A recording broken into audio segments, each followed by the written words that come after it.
ॐ अज्ञानतिमिरन्धस्य ज्ञानाञ्जनशलाकया चक्षुरुन्मिलितं येन तस्मै श्रीगुरवे नमः। श्रीचैतन्यमनोभीष्टं स्थापितं येन भूतले स्वयं रूपदा मह्यं ददाति स पदान्तिकं। वन्देऽहं श्रीगुरुः श्रीयुतापदकमलं श्रीगुरून् वैष्णवांश्च श्रीरूपं साग्रजातां सहगना रघुनाथामितं तं सजीवं साद्वैतं सावधूतं परिजनासहितं कृष्णचैतन्यदेवं श्रीराधाकृष्णपादान् सहगणललिता श्रीविशाखामितांश्च नमो विष्णुपादाय कृष्णपृष्ठाय भूतले श्रीमते भक्तिवेदांता स्वामिनिति नामिने नमस्ते सरस्वते देवे गौरवाणी प्रचारिणे निर्विशेष शून्यवादी पाश्चात्यस्थान्ये वाञ्छाकल्पतरुभ्यश्च कृपा सिन्धुभ्येव च पतितानां पावनेभ्यो वैष्णवेभ्यो नमो नमः। नमो महावदन्याय कृष्णप्रेमप्रदायते कृष्णाय कृष्णचैतन्य नाम्ने गौरतसे नमः।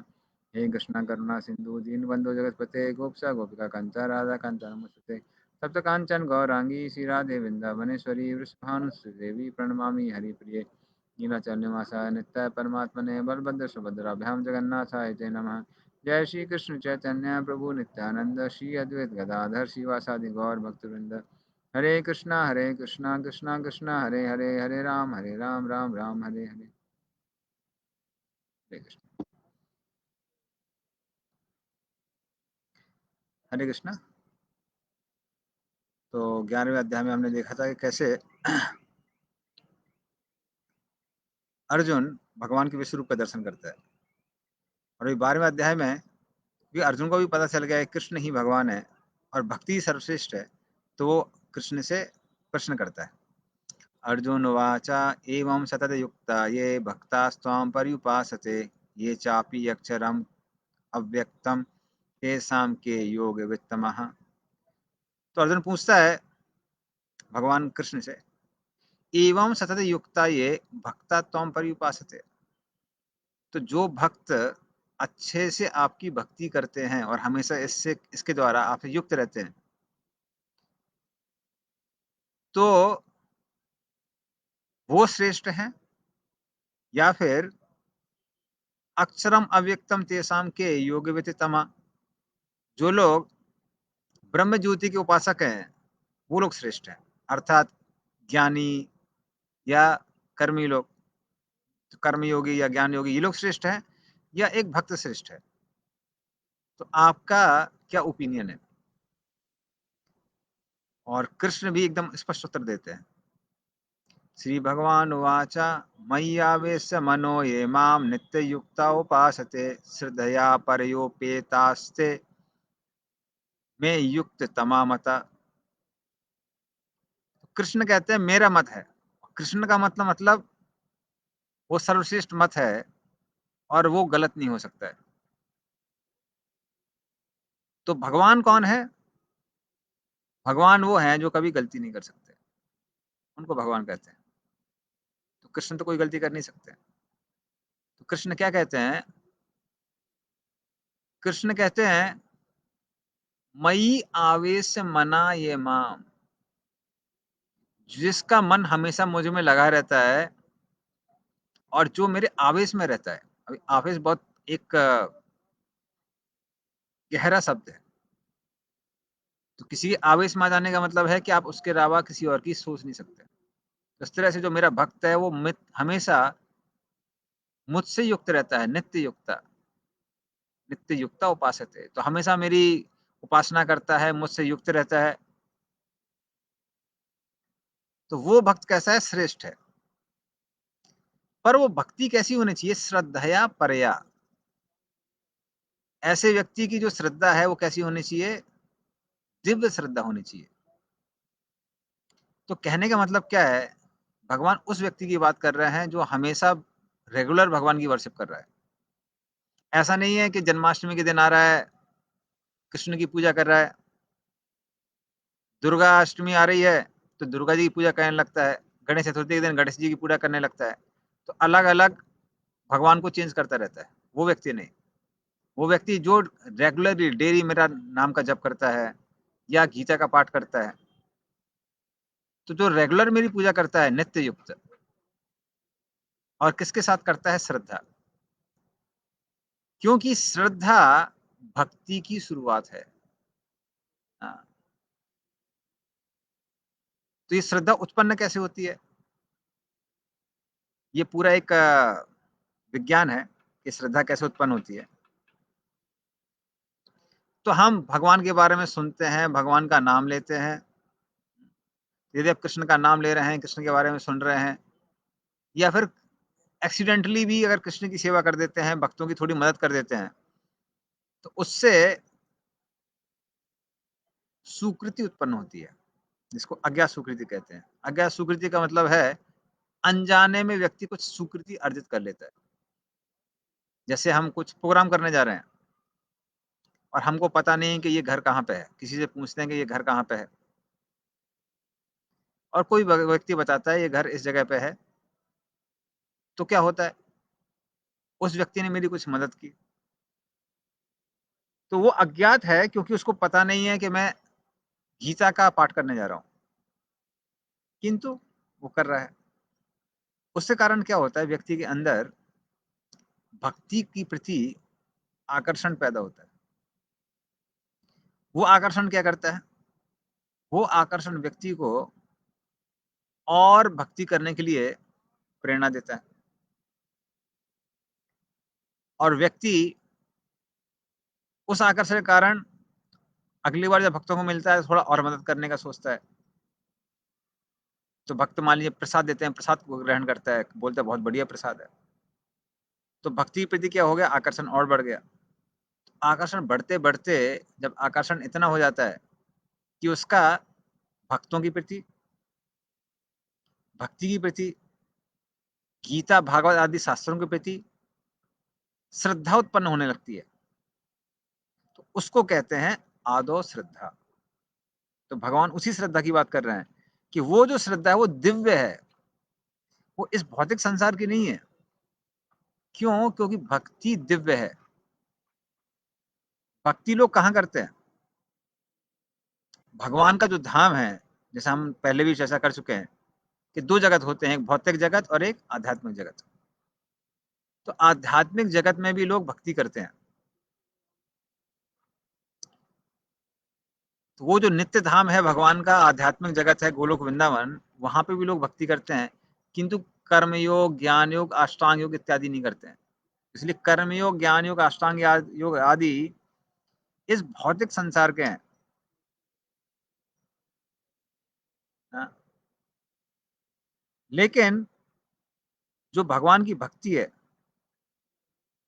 वो कैसी है, वो इस जगत की नहीं है, वो आध्यात्मिक जगत की है। क्योंकि भक्ति वहां भी होती है, यहां भी होती है। तो ये जो तीनों गुणों से ऊपर जो श्रद्धा है, तो भगवान क्या बोलते हैं, इस श्रद्धा के साथ में जो मेरी भक्ति करता है वो व्यक्ति कैसा है, सर्वश्रेष्ठ है, उससे श्रेष्ठ कोई नहीं है। तो इसलिए श्रद्धा चाहिए भक्ति करने की। तो भगवान बोलते हैं वो सर्वश्रेष्ठ है। और फिर भगवान आगे कहते हैं, ये त्वी अक्षरम अनिर्देश्यम अव्यक्तम पर्युपासते सर्वत्र गम अचिंत्यम च कूटस्थम अचलम ध्रुवम सन्निमयेतेन्द्रिया ग्रामम सर्वत्र समबुद्धया ते प्राप्नुवन्ति माम एव सर्वभूतहिते रतः। तो ये त्वी अक्षरम अनिर्देश्यम, तो जो लोग अक्षर अनिर्दिश्य अव्यक्त जो ब्रह्म है, तो जो ब्रह्म ज्योति है वो भगवान के शरीर से निकलती है। तो जो लोग उसकी उपासना करते हैं ब्रह्म ज्योति की, सर्वत्र गम जो हर जगह है, क्योंकि भगवान के शरीर से जो प्रकाश निकल रहा है वो सब जगह व्याप्त है। तो कई लोगों को ये पता नहीं होता है कि ये भगवान के शरीर से निकलने वाला प्रकाश है, क्योंकि वो उनके जीवन में भक्ति भाव नहीं है। और भक्ति भाव ना होने के कारण वो लोग क्या करते हैं, उनके अंदर भगवान को देखने की भी इच्छा नहीं होती है। और जब इच्छा ही नहीं तो भगवान अपने आप को प्रकट क्यों करेंगे।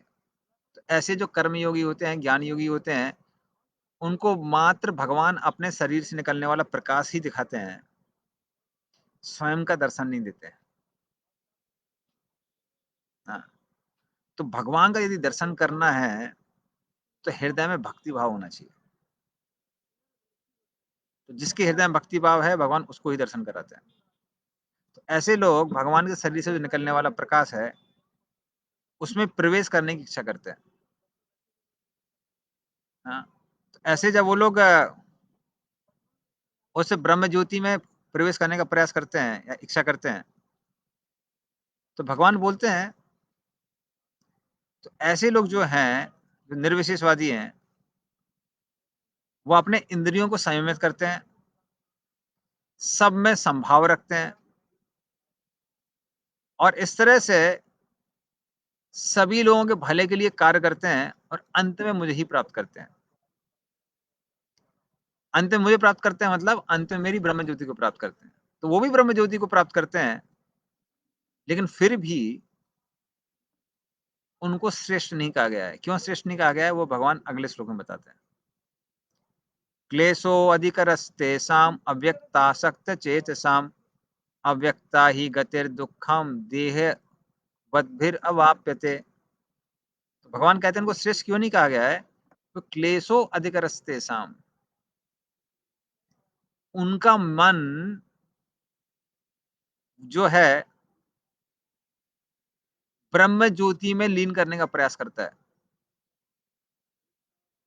तो किसी के शरीर से अगर ज्योति निकल रही है उसके प्रति अपना मन को लगाना बहुत कठिन है। हम किसी कोई व्यक्ति हम उसके साथ बात कर सकते हैं, आदान प्रदान कर सकते हैं, उसमें मन को लगाना आसान होता है। लेकिन किसी से बोला जाए कि आप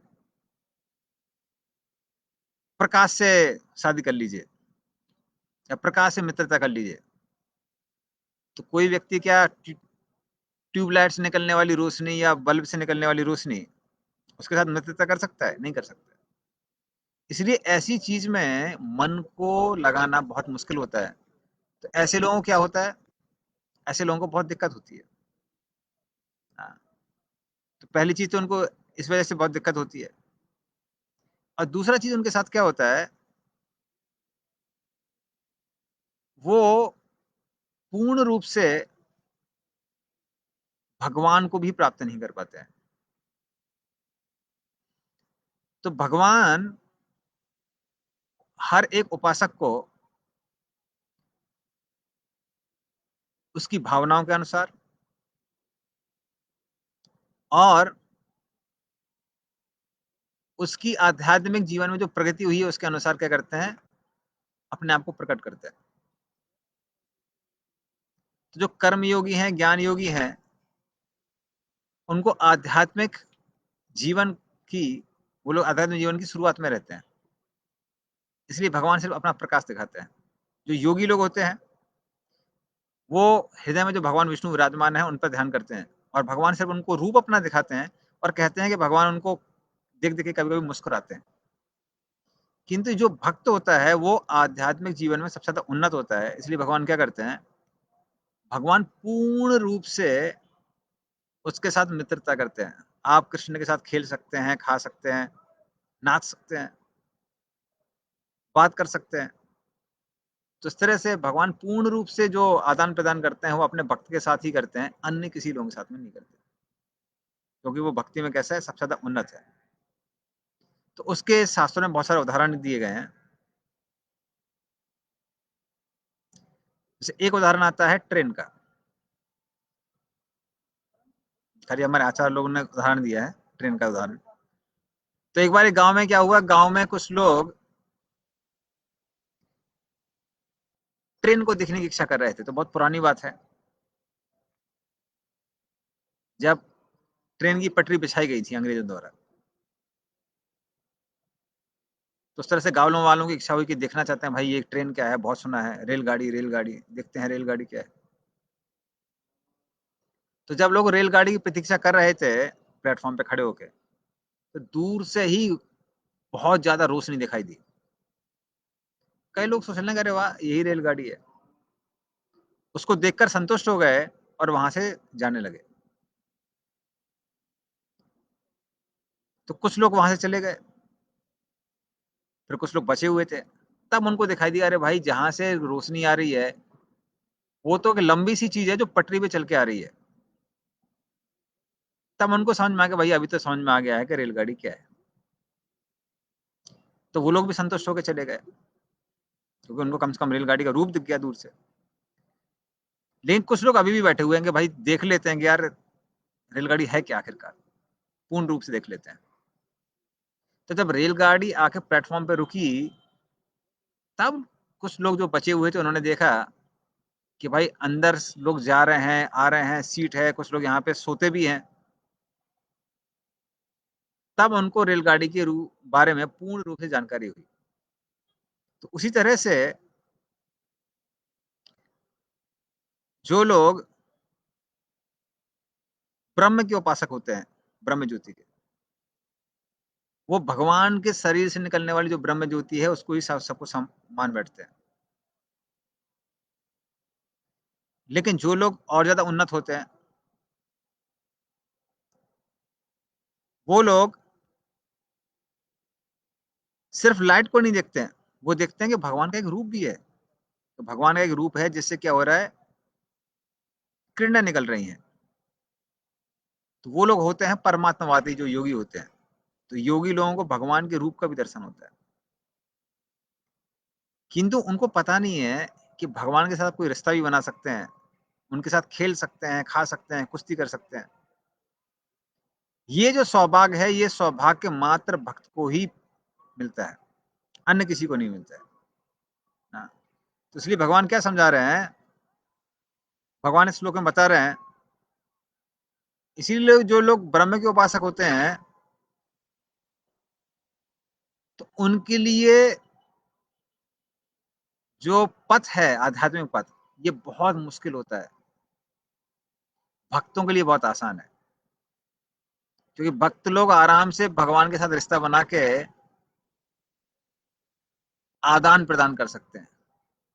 तो इसलिए भक्त को जो आनंद मिलता है, जो संतुष्टि मिलती है, वो सर्वश्रेष्ठ है।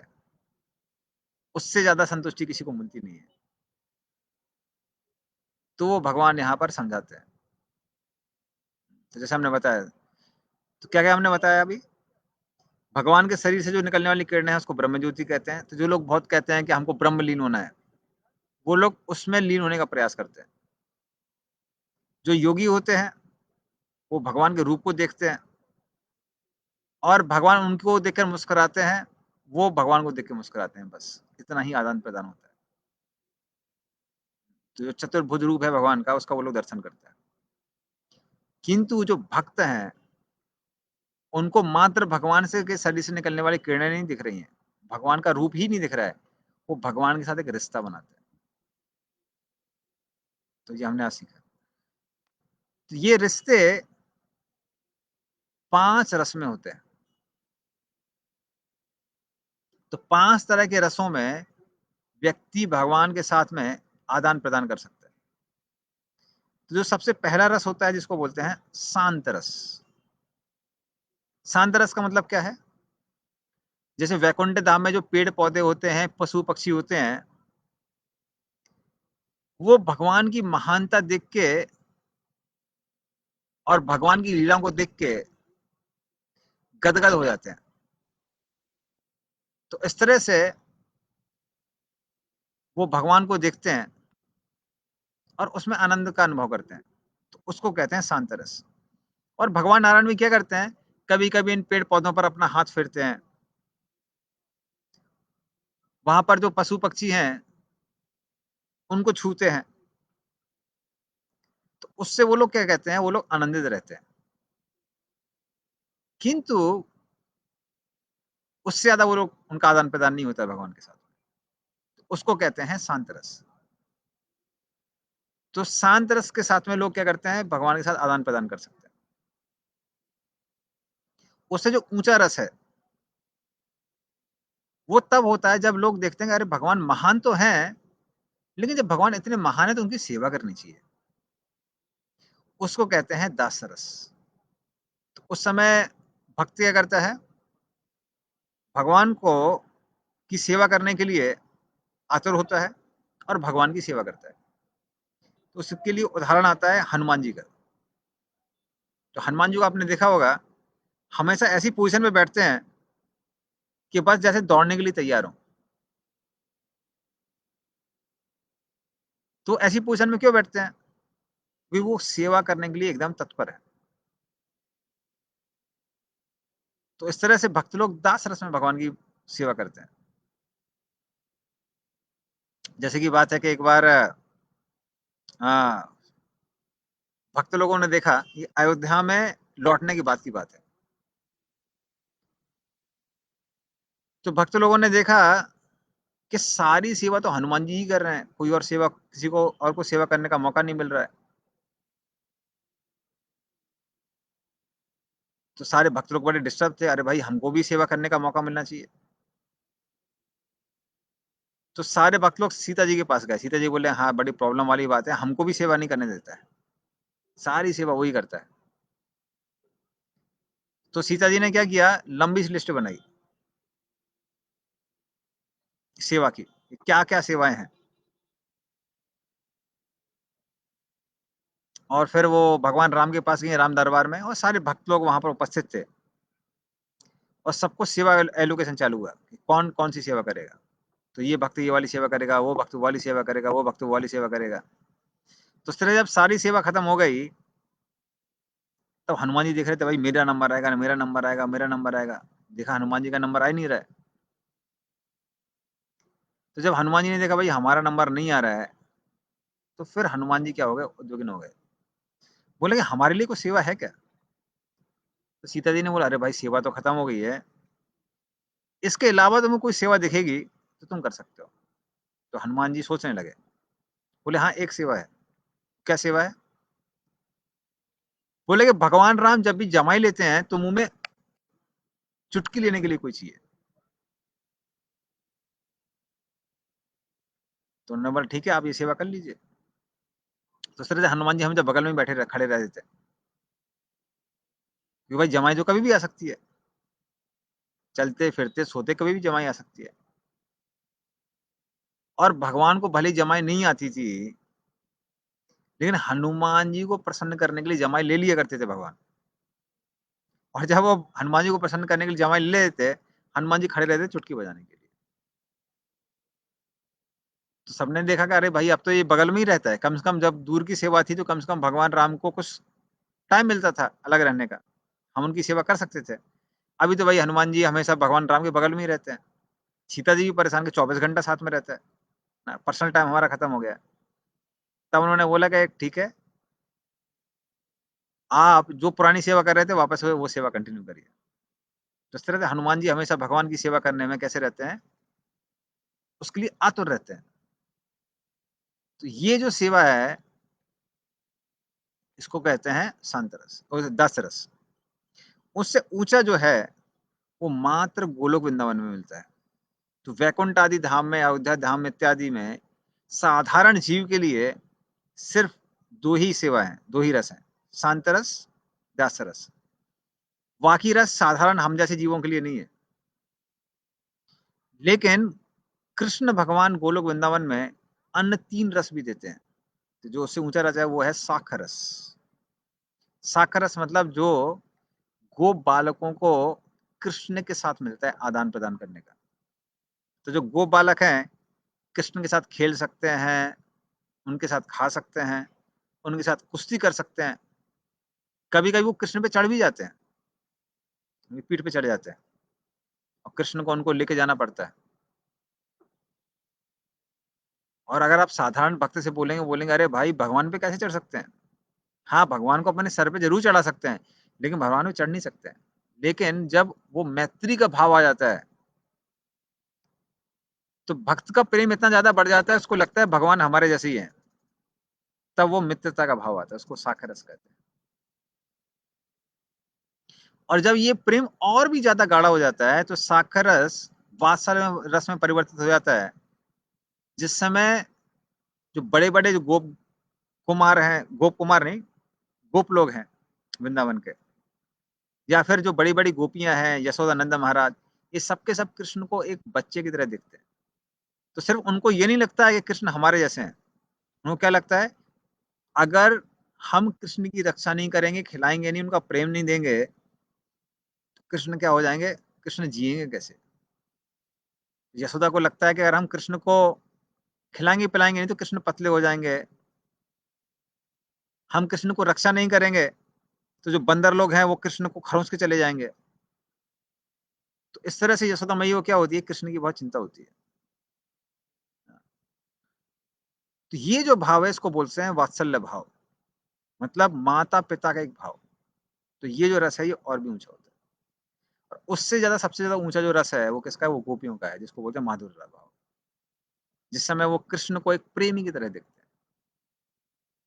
हाँ, तो उनका जो भाव है वो सबसे ऊँचा है। क्योंकि जब वो कृष्ण को एक प्रेमी की तरह देखती हैं, तो वो चिंता ही नहीं करती हैं। तो जब गोप कृष्ण भगवान बाँसुरी बजाया करते थे, तो वैसे बताते हैं कि सारी गोपियाँ अपने आध्यात्मिक शरीर में कृष्ण से मिलने के लिए गईं। लेकिन जब वो कृष्ण से मिलने गईं, तो कई सारी गोपियाँ थीं, जो अपने बच्चों को दूध पिला रही थीं। कुछ लोग अपने पति की सेवा कर रही थीं, कुछ सास-ससुर की सेवा कर रही थीं, कुछ बच्चों को पालने में झुला रही थीं। पर वो जैसे ही उन्होंने कृष्ण की इस बाँसुरी की आवाज़ सुनी, वो सबको छोड़ के कृष्ण के पास चली गईं।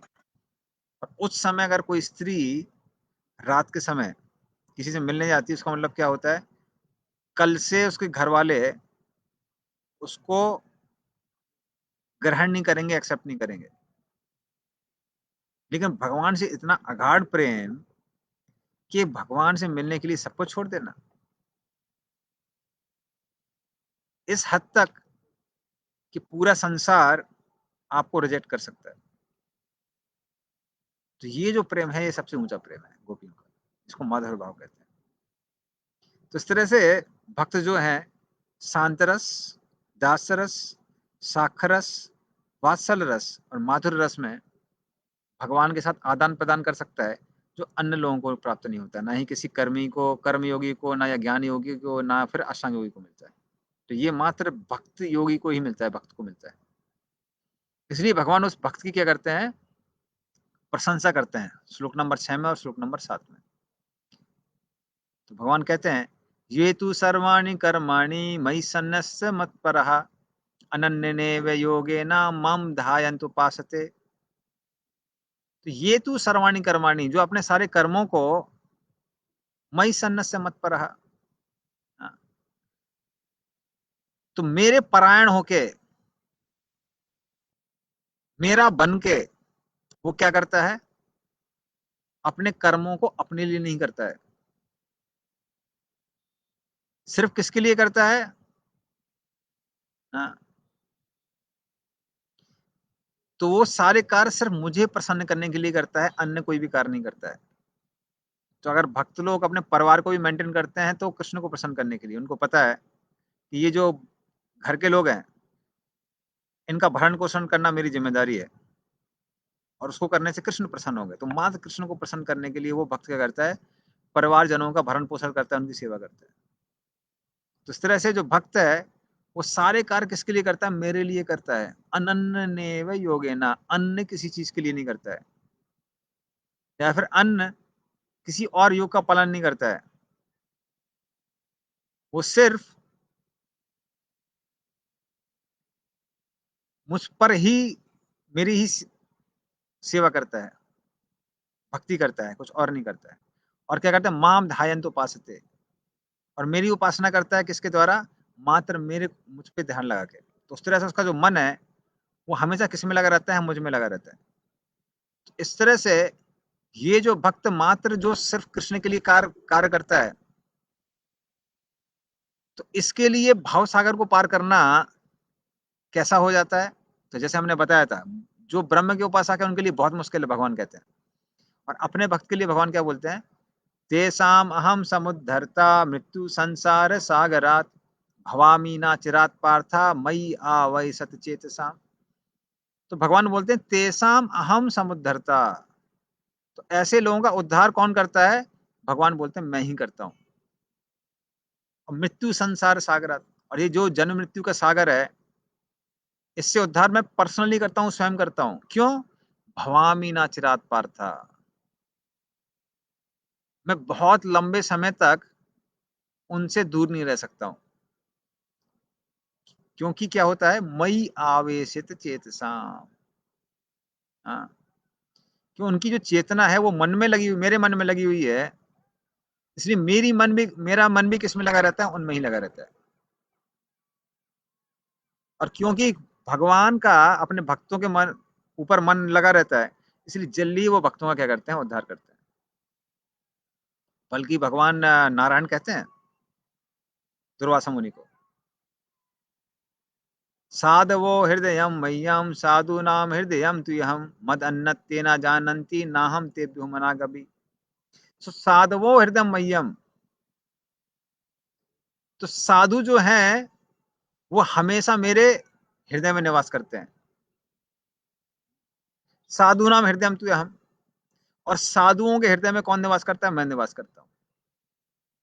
तो जो मेरे भक्त हैं उनके हृदय में मैं निवास करता हूँ, और मेरे भक्त में वो निवास करते हैं। और मत अन्नति ना जानती, मेरे अलावा वो किसी को नहीं जानते हैं, वो सिर्फ मुझे ही जानते हैं। और ना हम ते भी मनागपि, और मैं भी उनको ही जानता हूँ, उन्हीं को देखता हूँ, किसी और को नहीं देखता हूँ।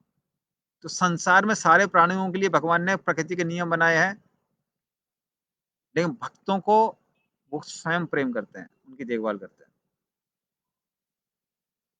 तो इस तरह से साधारण भक्तों में और अन्य लोगों में जमीन आसमान का अंतर है। और भक्तों के क्या क्या गुण हैं, भक्तों के बारे में भगवान और क्या क्या सोचते हैं, वो हम लोग अगली क्लास में डिस्कस करेंगे। तो हम कथा को यहीं विराम देते हैं।